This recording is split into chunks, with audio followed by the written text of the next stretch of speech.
Okay, welcome back. Next up, we welcome Ben Burkhart, who's going to give a talk called A Guide to Discovering Plaintext Credentials in Enterprise Environments. Remember to please put any questions you have in the Q&A that you'll find at the bottom of the Zoom window. Take it away, Ben. Cool. Hello, everyone. Give me a second while I find my screen share button on Zoom.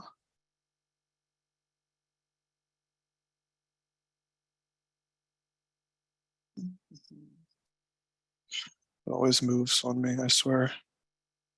I would have uploaded a cool photo, but I can't turn my camera on, but that's okay. Y'all don't need to see me.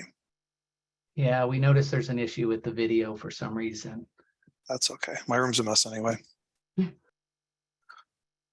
Awesome. Y'all should be able to see my screen.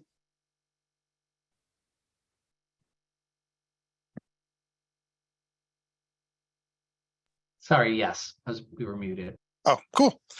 Awesome. Well, I'll go ahead and get started. Hi, hello, everyone. My name is Ben Burkhart.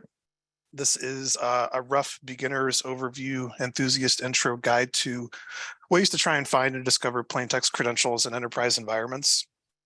I would say if that's not the talk that you're here for, you're in the wrong room, but I think there's only one track today, so you must be here for me, so thank you. So first off, here's a rough kind of agenda of what I'm going to try and go over today. This is only a half-hour talk, so it's a little bit abbreviated, but obviously feel free at any point to hit me up with questions either afterwards or in the Q&A box or on Discord. I'll do my best to answer what I can here and there. But so a little bit of intro about me, just kind of a quick overview of what we are and aren't going to be talking about today.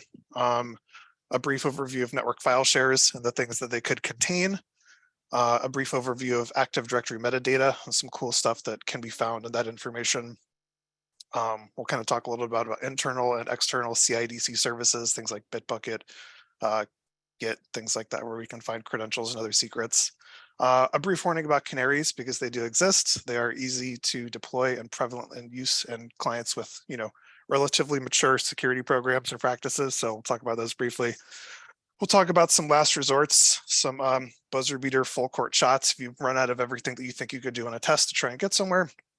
And then we'll kind of move into ways that we can audit some of the things that we talked about during this talk from like a blue team or kind of defensive perspective inside of things. A couple of takeaways, some time for questions if you have them, or afterwards if we don't have time today. And then I've got a link dump for all of the things that I've kind of referenced in the talk. So if you can't copy the stuff down or Google search it while we're talking or reviewing it later, there'll be clickable links in the slide deck at some point, which I'm sure will get shared through the usual channels. So first and foremost, just a little bit about me. My name is Ben. I mentioned that already. I'm on Twitter and on Mastodon, although I don't really post a whole lot of stuff. But if you're interested in finding me on those platforms and connecting, feel free. I'm based in Chicago, Illinois. I've been in the city about 15 years now or so. Like it here, nice and cold, but that's where I'm at. I'm currently working as a pen tester at Black Hills Information Security. I've been here for about a year and a few months probably now, but I've been pen testing for about 6 years or so. Here's a kind of list of some interesting things that I've worked on, some of which are less interesting than others.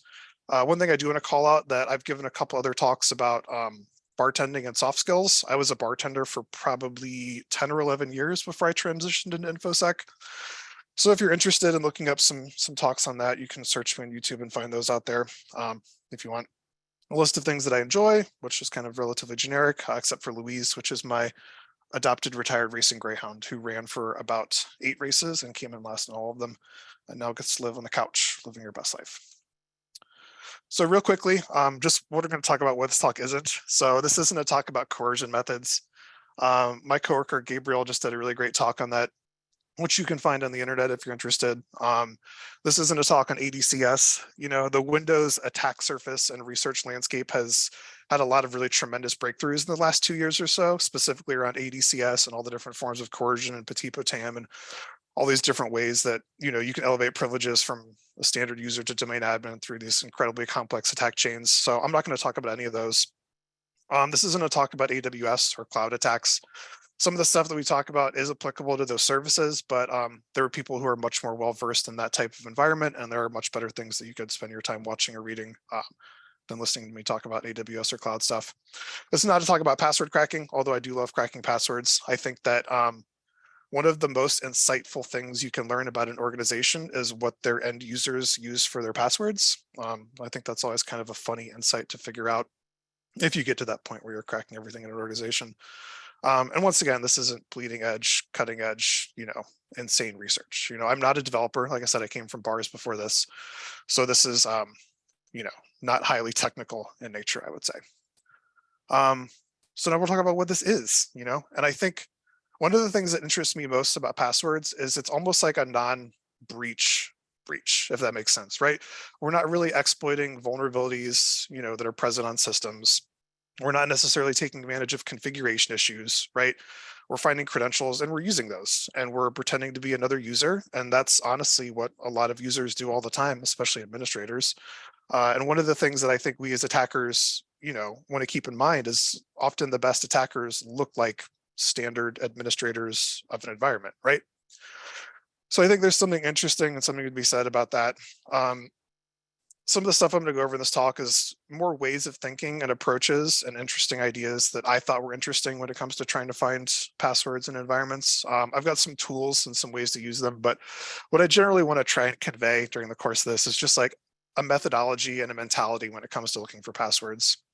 The screenshot on the right is the alleged hacker who broke into Uber a few months ago, or the summer, whenever that was. So we can see here that they claim to have found a PowerShell script with admin creds and a network file share. So, I mean, these are real world implications that have, as much impact as any other vulnerability within an environment, if not more, I would probably say.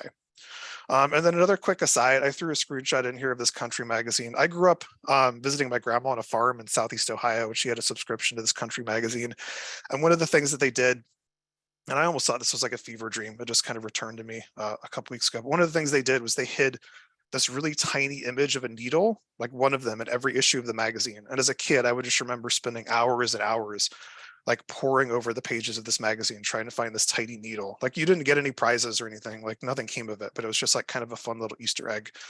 And I think that kind of approach is one of the reasons that I really enjoy looking for passwords in environments, just like this idea of trying to find useful, tiny hidden bits of information amongst a potential haystack.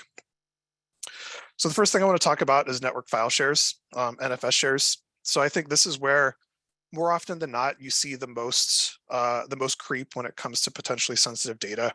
I think creds from network file shares have gotten me DA on more tests than probably any other configuration issue or attack path.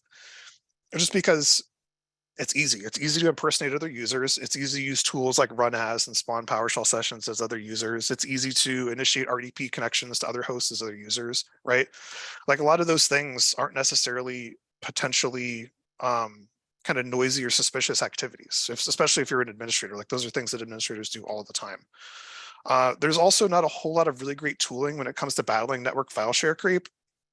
There's things like Varonis, which I've looked into and I've heard clients use before, but that costs money and it does a lot of other things. And I'm not entirely sure how it works because I've never used it. So it does exist, but there aren't a lot of really quick, easy wins to like battling this. And this stuff is super pervasive, especially in older organizations that grow over time, right? Like this stuff just happens to like build and build and build and build. And if you're not taking an active, intentional time and energy and effort to kind of cull that back, then it definitely gets to like a critical mass of just like, stuff everywhere. Another reason this is kind of interesting is like the ACLs and access control lists for some of these shares are often not what clients expect them to be, right? Like I've been on tests where I found SQL database administrator passwords. I've elevated that to the client. The client's like, oh, well, those are on, a special share, like, so we're not worried about it. And I was like, well, I found them. So, that means everyone else can too, right? So I think those are some of the reasons why network file shares are just such a rich kind of potential attack path for finding credentials. So let's talk about some of the tools that we can use to search for network file shares and try and find things on them. My secret sauce is Snaffler. When I first found this tool, I thought it was the coolest thing in the world. I thought no one else knew about it. As I've used it more and more, I think a lot of people do use it. So it's probably not that secret anymore. But Snaffler is a binary that you can build that will automatically query Active Directory for every share in the environment, every computer and every share within the environment. What it then does is it checks to see if your user can access those shares. And then if your user can access those shares, it'll do some light grepping, if it can, of file contents for potentially sensitive strings, as well as file names and extensions. So like things like .pem, like .rdp, or just grepping for the word password. So one thing to note about Snaffler, it's super noisy, right? Like this is doing a ton of queries. It's reaching out to like every system that it can within the environment. So if there's any sort of network-based detections within your testing environment that are tuned to look for things like sharp-pound, or other sorts of like SMB traffic that exceed a certain threshold, this is probably going to get caught. There's a ton of output, and it's not the most wieldy output. So I think it does take a little bit of kind of grepping and cutting to find actionable data out of it. It can also take a really long time, right? Like I've been in huge enterprise environments where I've started this on a Thursday and come back to check on it again like the following Tuesday, and it's still running because there's just so much data on these network file shares. So Snaffler is cool. This is my kind of standard usage down here, just to search the domain. The TAC S pipes it to standard out, and the O tax or the O pipes it out to a log file as well.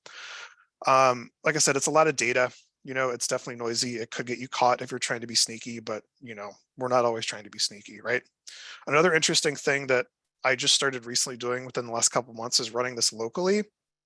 Just against a C drive. So by default, this is going to look out to Active Directory to try and find shares. But you can also point it at a local file system and kind of scrape that file system for potentially sensitive information. This is often really useful if you're on like a VDI or some sort of environment where there are provisioning scripts or things like that that are getting like auto executed at start that might have sensitive information in them. So definitely run that against like any system you get on, right? Like I would consider this kind of a rinse and repeat tool. When you get onto a box, enumerate whatever privilege escalation opportunities might exist, and also enumerate whatever sensitive files might be on that box. And I know there's tools like Seatbelt that kind of give you like a bigger, more holistic picture of situational awareness when it comes to being on a machine. But I think Seatbelt is probably a little bit more signatured against than running Snaffler locally, at least in my experience. I also have kind of a funny note down here at the bottom, like if you want to really be sneaky, like you can look for all of these things in network file shares with File Explorer, which is kind of the ultimate lullaby if you really think about it. So some of the places that are worth manual investigation on NFS shares and things like that, it's things that Snaffler doesn't always find, or things that I think are worth investigating a little bit more intentionally. I would say recently terminated employee folders. These are a really great place where someone gets let go or someone quits. The first thing that some admin does somewhere is to just dump everything off of that person's workstation, put it on a network file share. Someone is going to get to that somewhere. Someone is going to clean it up at some point, hopefully.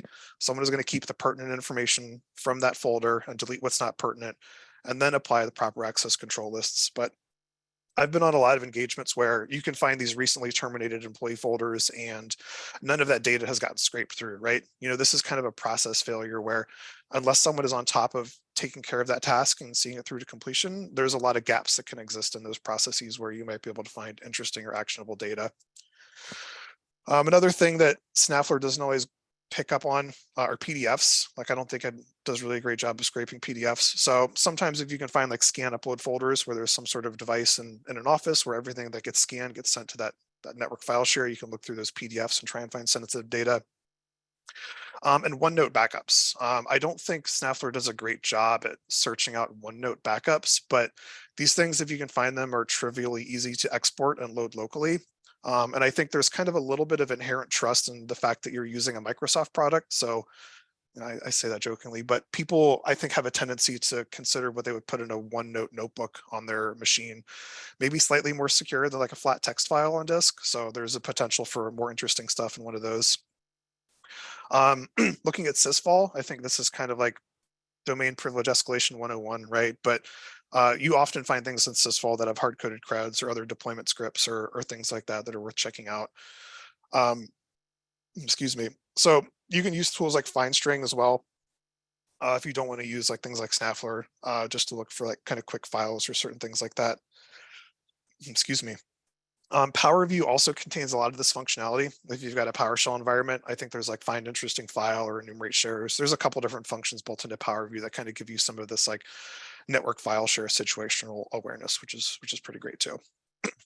So just a quick example, I had some heavily redacted screenshots from engagements that I've been on in the past. but I realized that was probably not a great idea to share at a presentation.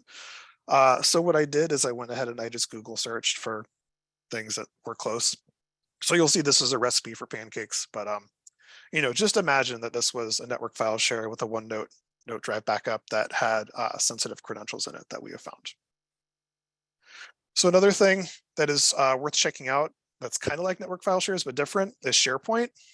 There's a tool that was recently released not too long ago called SnapPoint, which claims to be just like Snaffler but for SharePoint. I kind of mentioned this tool with a caveat in that I haven't actively used it myself too often. I just came out a couple months ago, or maybe even more recently.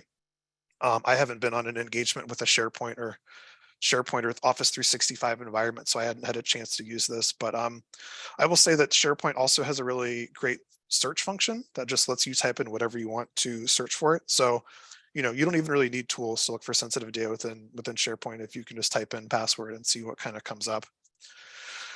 Also, as someone who has managed Office 365 environments in the past, I know that access control lists for SharePoint can be just as hard to maintain and manage, if not harder, than network file share ACLs.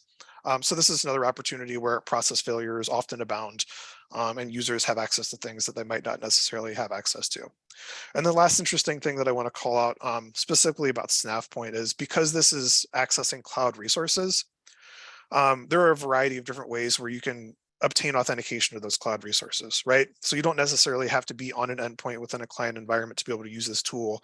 If you can sort of, create a token, and this uses the bearer token tool, you could theoretically be searching that SharePoint from anywhere if you get access to Office 365 credentials. I think the attack paths leading up to that are obviously very different. There's tools like MFA sweep and other tools that can check for like conditional access policies and things like that you could take advantage of when attacking Microsoft cloud services. But just kind of something to note. So another really great place to find creds, which is something that I recently discovered when I started working at Black Hills about a year ago, is Active Directory metadata.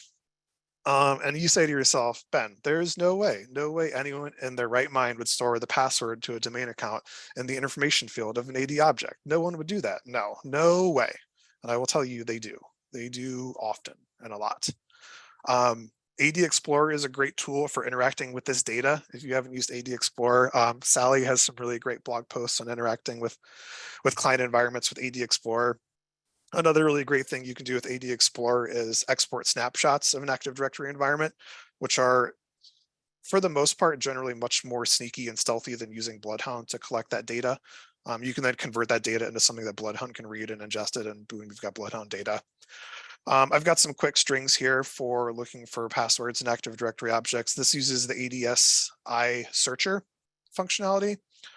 So that's one way to look for these strings. You can also use AD Explorer. You can also use if you do get Bloodhound data a different way, there are some cipher queries that you can build to scrape these different attributes to look for potentially sensitive information. Another place where obviously we see a lot of creds and secrets get stored is CIDC services. If you can get access to these, it's really easy, much like SharePoint, to just search in the search bar for whatever you're interested in. One annoying thing I had was on an engagement where I had access to Bitbucket, and Bitbucket uses Elastic, I believe, for its search functionality. So it's not going to interpret characters. So I tried to search for like @domain.com, and it didn't interpret the @ or the dots. So a little bit harder to search for interesting specific data that way. But there are tools like TruffleHog, which are great for kind of automatically scraping GitHub and S3, all sorts of different services for potentially sensitive data. TruffleHog is also really great to use for like an auditing perspective. Like if you have access to these, you can run that yourself and kind of see what comes back, and kind of go from there. Another note, there's also much better talks out there in the world about kind of start to finish attack chains from open source intelligence gathering, recon, enumerating buckets and things like that to getting to attack these from like an unprivileged internet perspective than I will get into today. So I had another kind of screenshot here of a previous engagement where I compromised credentials for a Bitbucket user. Those Bitbucket creds were found in like a config file on a C drive on the starting host because that starting host was, provisioned for a developer. Once you had those creds for Bitbucket, you just search for the word password, and I found even more domain credentials. Obviously, this is not real data, but just kind of an example that stuff does exist and is pretty easy to find.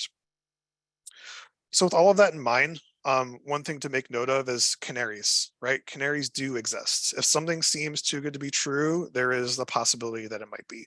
Have I found Excel docs called password.xls on tests that are legitimately full of passwords? Yes, absolutely.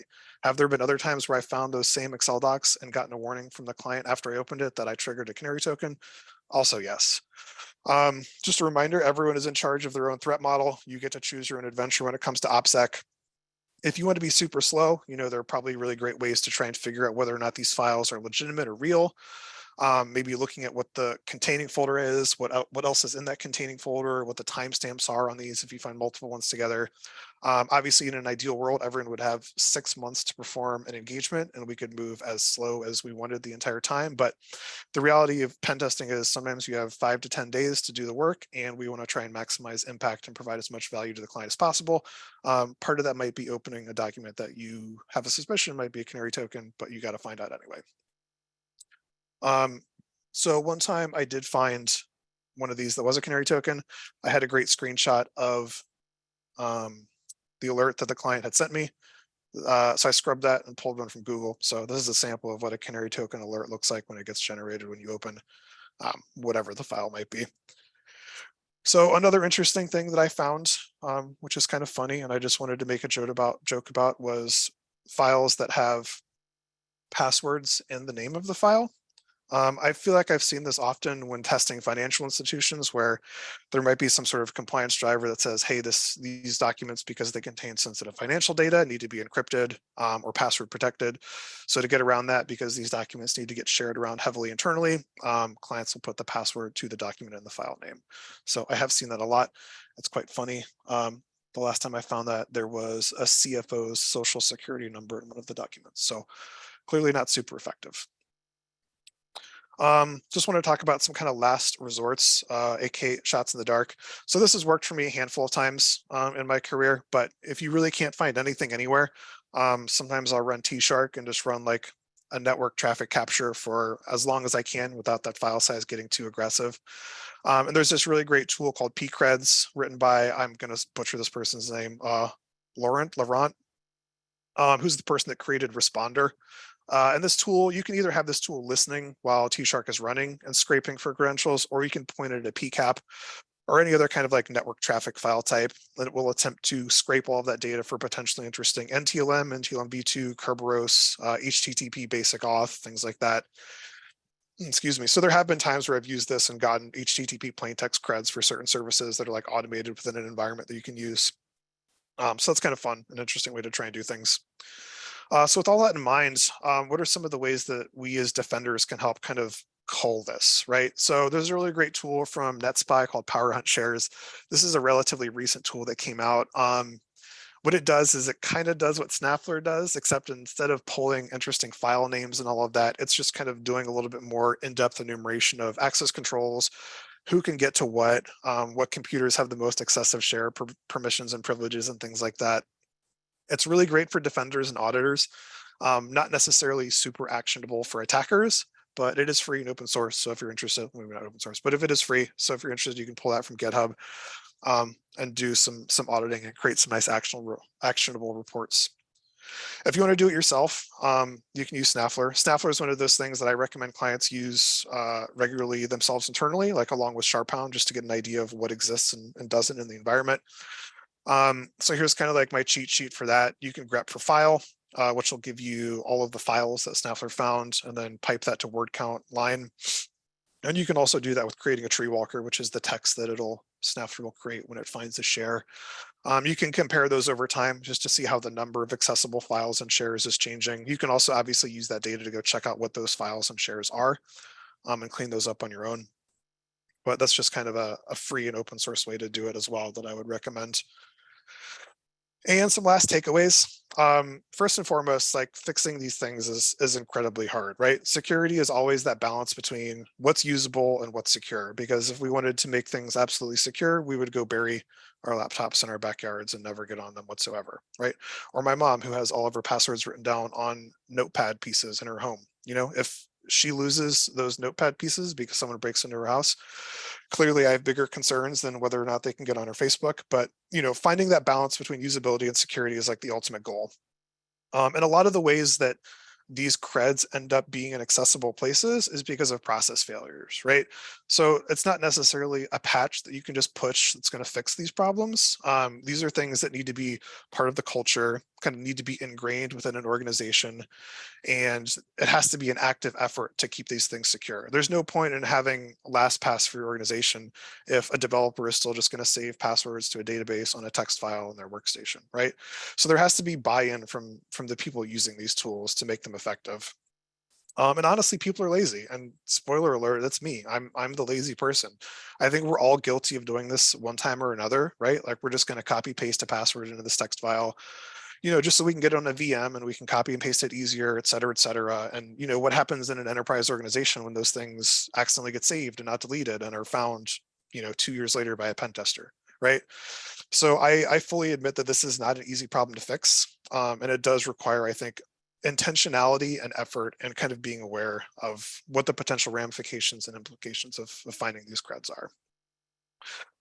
And even then, so we've got a screenshot here. We all saw the news over the last couple of days about LastPass announcing further impact from their breach that happened over the summer.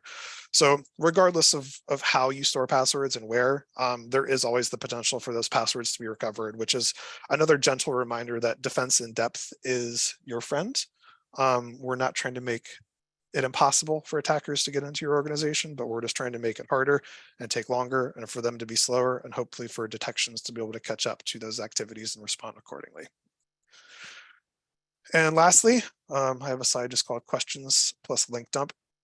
If anything comes up, I'm on Twitter or Mastodon. I said that you can hit me up on there. I'm also on Discord, so we can talk on there.